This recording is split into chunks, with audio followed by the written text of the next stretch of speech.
All of us have obstacles come up in our careers that we don't expect. When they do, a lot of what happens next comes down to attitude. Today's guest didn't have the career he expected, but his attitude ultimately defined his altitude to lead one of the most recognizable brands in the world.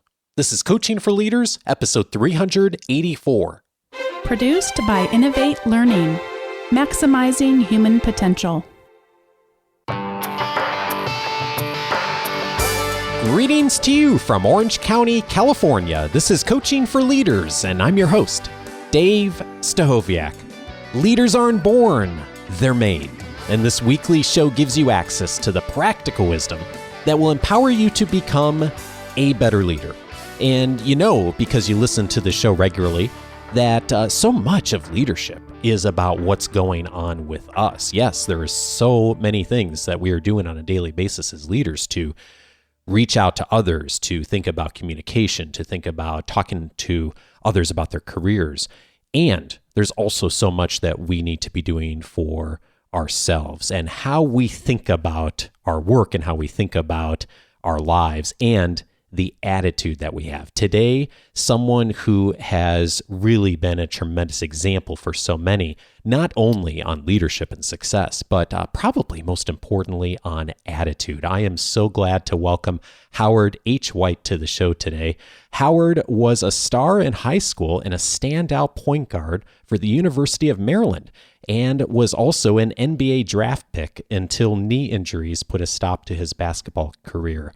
However, undaunted, H put his other skills to use, eventually finding his way to Nike.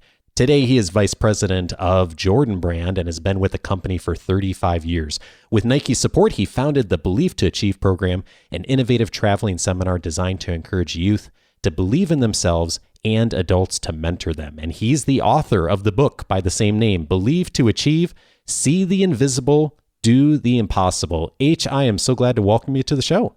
Hey, Dave, how you feel today, man? Hope it's all good. Hey, I'm feeling great, H. I'm feeling even better now that I'm talking to you because you share so many stories in this book that the one word that was coming up for me was attitude.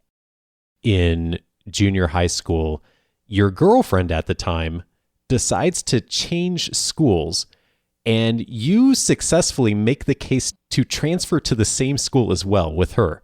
But it didn't go how you planned. What happened? We had not that long had moved ourselves. My father had left us and moved across town. Now, for the first time in my life, we lived in the middle of the woods. On one side of the woods, there was a pretty racist area. That was right at the beginning of integration. But one day, some friends came by, and they said they let you play basketball down at the new high school. And they were older than me. They were going to that school. And this is on the racist side. And we go down there. There are no people, no kids in the gym. There are three white men in that gymnasium. I said, man, we better get out of here. We shouldn't be in here. And as we're leaving, one of the men asked us that we want to play a game. They're old people. You can always beat old people. I know they can. But we played. And then where I was from, wherever you played, when we played, the little that I did play, wherever you got the ball, you could shoot it. You got the ball under the basket, you could shoot the ball under the basket. They changed the rules to like, no, you got to take the ball behind the line when it changed hands. So beat us to death.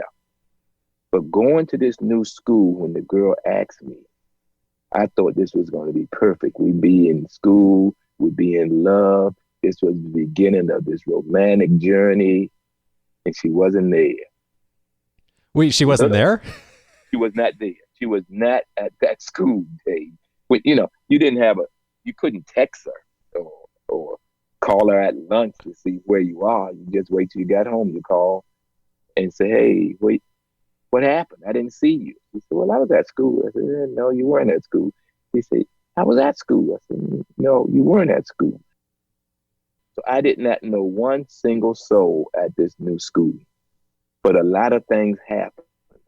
I was the only black kid in the 9th grade, but I got to play basketball. I wasn't any good and they weren't any good.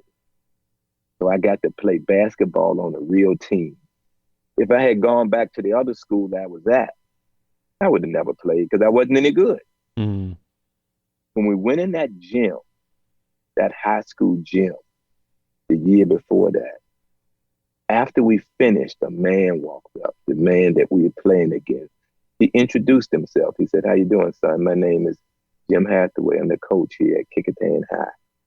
He said, "Have you ever heard of the big old Oscar Robertson?" That's like asking somebody had they ever heard of Michael Jordan or LeBron James. But of course, he said, "If you listen to everything I tell you, you could be just like the big O." And he was probably lying, but I listened. All of a sudden, I went home. I went in the woods. I chopped some trees down. I went and found a plyboard. I went and found soda bottles, cashed them in, went to Western Auto and bought a basketball and a basketball goal. Tacked them up on them trees I had built. And I shot a lot of basketballs. A lot of basketballs. I often say, if you're dumb enough to listen to people who see more in you than you can see in yourself, you'd be amazed at what you can do.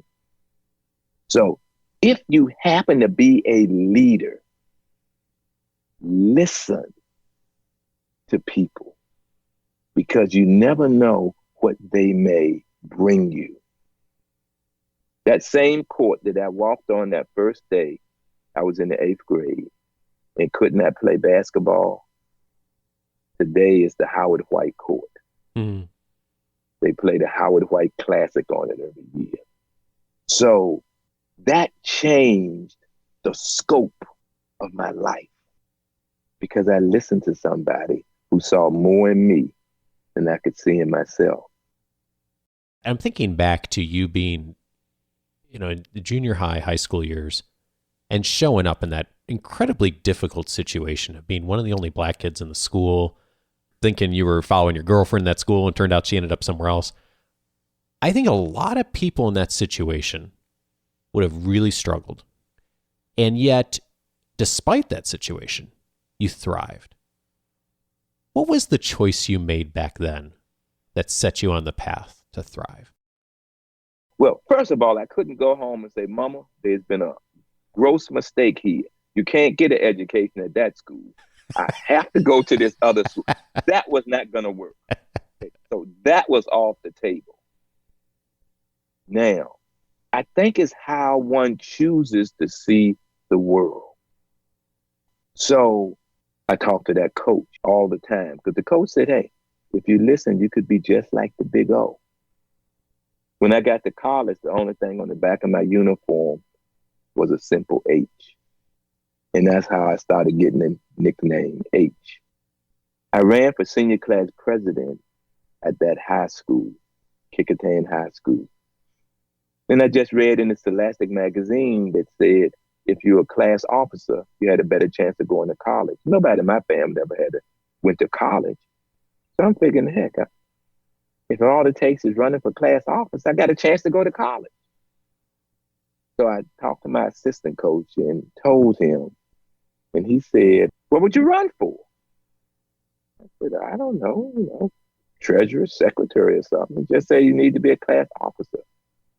And he said, "Let me ask you something, Howard." He said, "Can you tell me who the salutatorian in school is?" I said, "No, I can't." He said, "That might have been too hard. How about the valedictorian?" I said, "Well, no, coach, I can't tell you, so I guess I can't run for class office." He said, "Well, you may be getting ahead of yourself. I bet they can tell me who you are." I say, "Those people don't know me." He said, "I bet and guarantee you that they do." He said, "So why wouldn't you run for class president?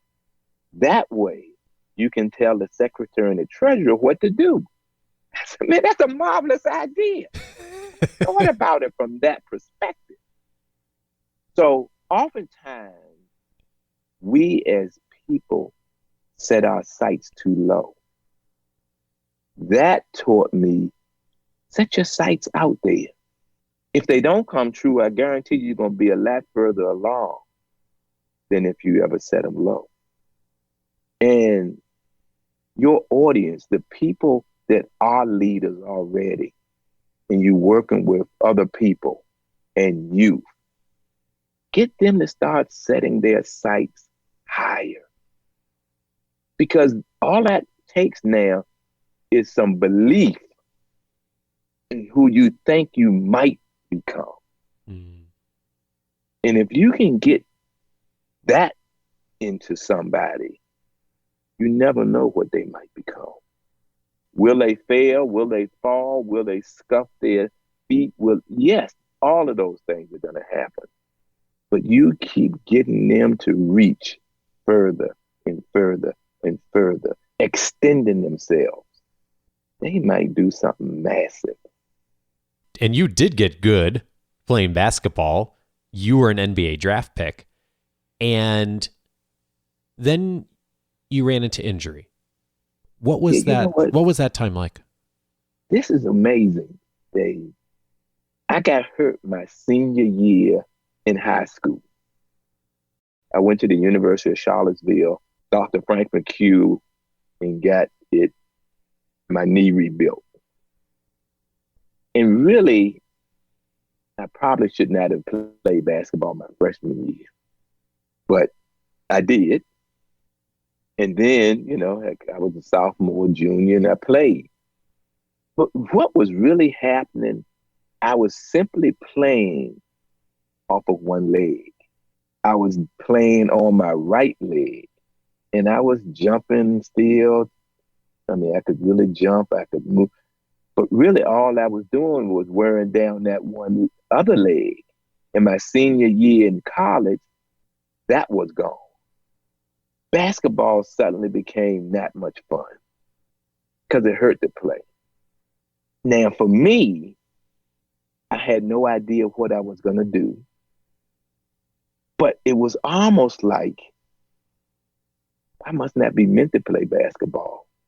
God must have another plan for me, because if he didn't, I wouldn't get hurt like this. So it was almost me thinking that there was something else I was supposed to be doing. In college, there was one teacher in my English class. I remember one day she said, "It's a shame that you play basketball." And I'm like, well, you must be crazy. What are you talking about? I'm the starting guard on, this big time basketball team, top 10 in the country. And you're telling me it's a shame I play basketball. He said, because your other skills are so good that you don't even use them because of something basketball. I really never listened to her. That English teacher, once I woke up and understood, she saw something far greater in me than being a basketball player. Here I am thinking basketball is going to take me to the end of the world. She saw far more than that. There was a girlfriend that I did go with in high school. And I remember Gail always said, "You just not like us." I said, "What are you talking about?" He said, "You live under a charmed star." Yeah, right, okay. And she always said it. And I remember when afterwards I called her, and I was working at Nike. And I finally called her to ask her, why did she always say that? He said, "Howard, will always say what? It's been like 50 years. I said, "You always say that I lived under a charmed star." And she said, "I would submit that you still do." I said, "Why would you say that?" Then she went through all the things. She said, "I don't know people that start playing basketball one year, they're a superstar the next year. I don't know people that walk down that little street, people call you names, it never phases you. I don't know people that go to a school, it's an all-white school, you're the most popular boy in school. I don't know people that go to a school that's probably 96% white, they vote you as the senior class president. I don't know people that get hurt. They still a star. Then they get hurt again. And then they're recruiting the best players in the country. I don't know those people. Then you leave all of that and you go to Nike and you're working with the Michael Jordans and she said, you may know those people. I just don't. So I would submit you still live under a charm star. And I think what that says is most people, Dave, don't see themselves in the same light as others do. And depending on how big your world is, you may never. But by listening to other people, they can expand your diameter. They can expand your perimeter. They can expand who you are. So many leaders that are part of our community want to be the kind of person who helps others expand their horizons. You have been that person. More importantly, H, you've done that for a lot of other people in their careers, and now you do it so much for young people. When you are coaching someone on how to take that first step to become that kind of leader, what are the things you say? Well, as a general rule, because someone told me, I hope that you become far better than I am and one day even become my boss.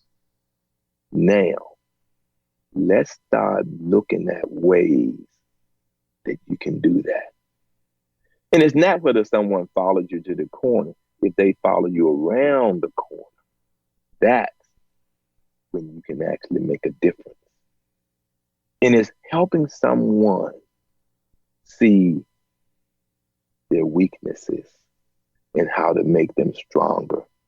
And if you're a great leader, guess what? You're still vulnerable. But you have to care for these people. You have to care. You have to care about their families. You have to care about them as people, because they're the people that other people want to follow. It's a young lady, and I didn't know, and she was introducing me to speak. And she told a story that like blew me away. As she was introducing me, she said it was the worst day of my life.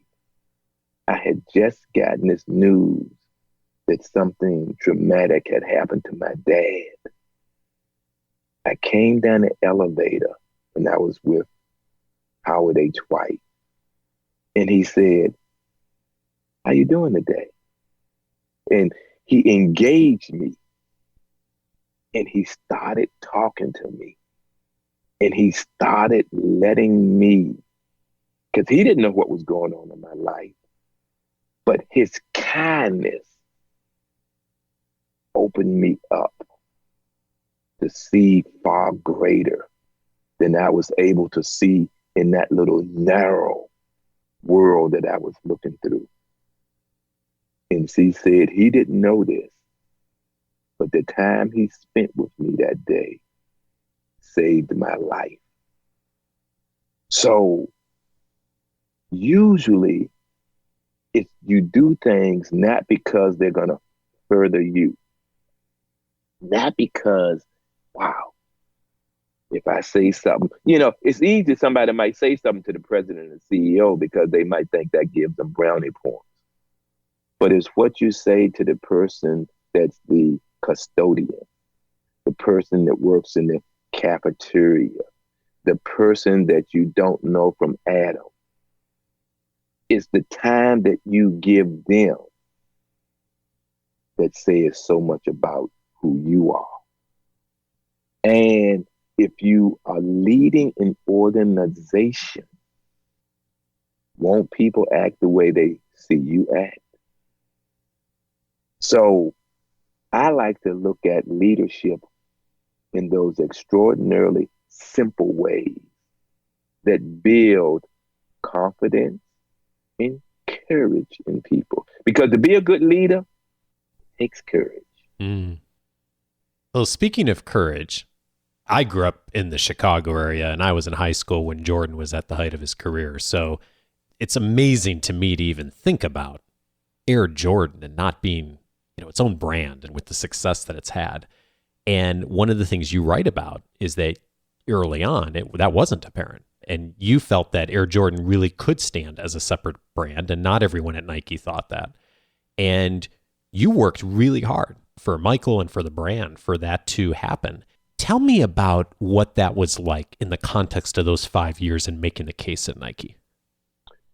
I think for me and for some of the others too, people often think that, because what are you trying to sell?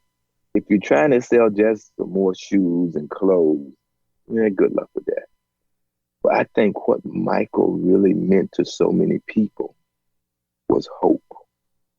What he meant to the city of Chicago was hope.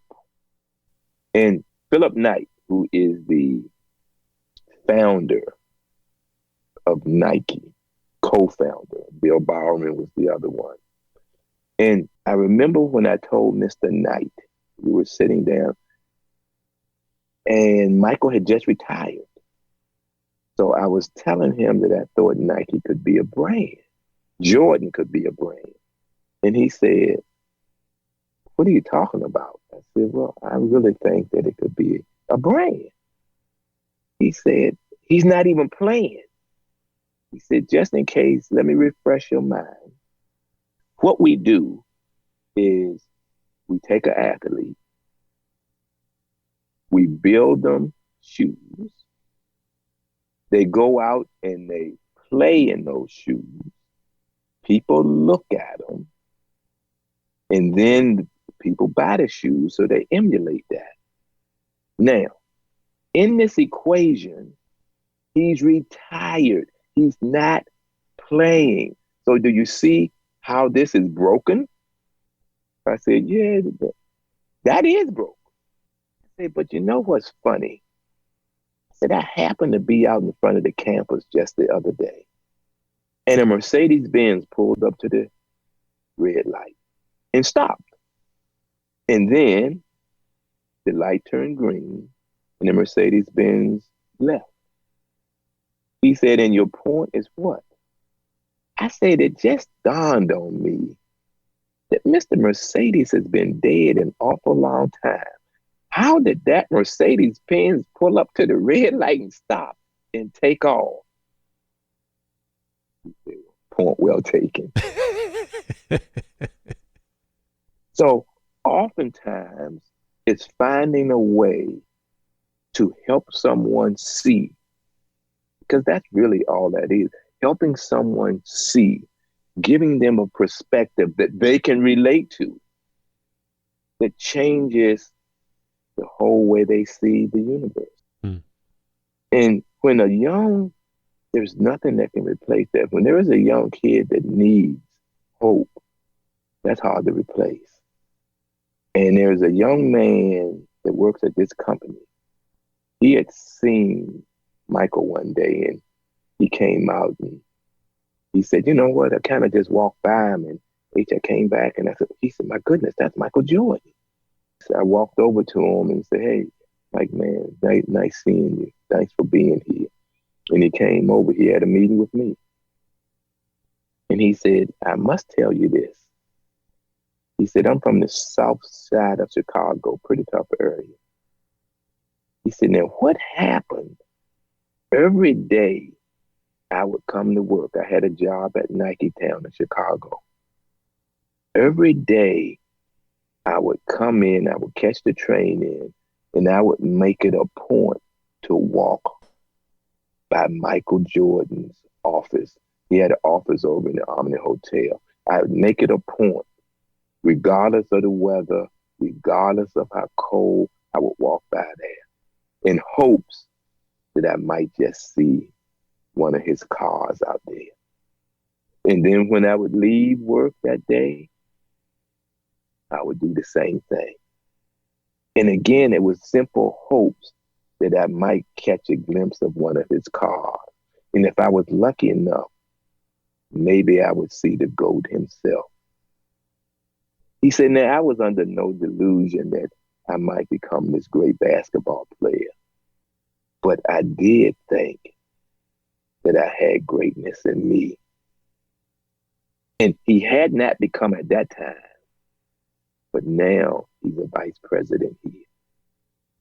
He said that, just seeing that, in my mind, believing in something that was far greater than me.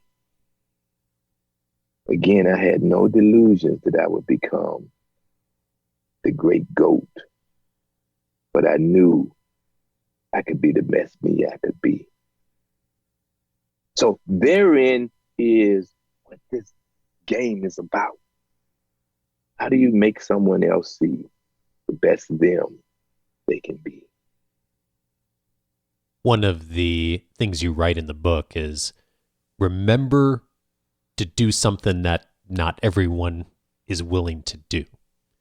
You've had the privilege of watching someone many of us have seen in the media and on TV, Michael Jordan, up close for many years.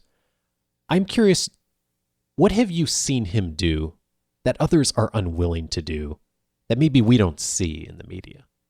Well, Michael is a relentless competitor. Relentless.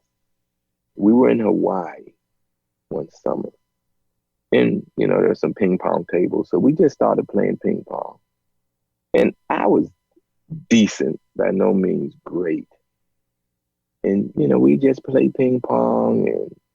And, I could beat him, but he never forgot that. He went home. He purchased a ping pong table and put it in his basement. Everybody that came over had to play ping pong. Then he had them put a ping pong table over in the Berto Center. Everybody had to play ping pong. The media had to play ping pong. He played ping pong until he became quite good. And simply because I beat him playing ping pong. Oh, wow. That's just who he is at his core. I tell people in the book, everybody wants something in life. There's just very few people willing to give up anything to get it. Everything that he's gotten, he's been willing to sacrifice to make that happen. Before we started recording, you and I were talking about that hypothetical question that comes up in a lot of conversations about life and people. And the question was, if you could sit next to one person on an airplane, who would you sit next to? Who would be that next person? And we had mentioned some of the names people often mention: Martin Luther King, Gandhi, Jesus. But I loved your answer to that question. So, H, if you were on a plane, could sit next to anyone, who would you sit next to? The next person that has that seat. The next person that has that seat has a story that might change my life. The story that might enlighten me. The story that might move me to be someone greater. So we never know who next we can sit beside that might change the course of my life. My dad leaving, which was a horrible thing. We had to move out to my aunt's in the woods because we know we had nowhere else to go. It changed the course of my life. So if we aren't open to new things, new thought processes, new realities, then we're destined to stay the same. Howard H. White is the author of Believe to Achieve, See the Invisible, Do the Impossible. H, thank you so much for all you've done in your career to inspire all of us through the work and the Jordan brand. And thank you for all you've done to inspire us today. Dave, it's been a pleasure, man. I really appreciate you taking the time to, first, taking the time to read believe to achieve. And then taking the time so we could just have this wonderful conversation in hopes that someone's life might be just a little bit better. H, the pleasure was mine.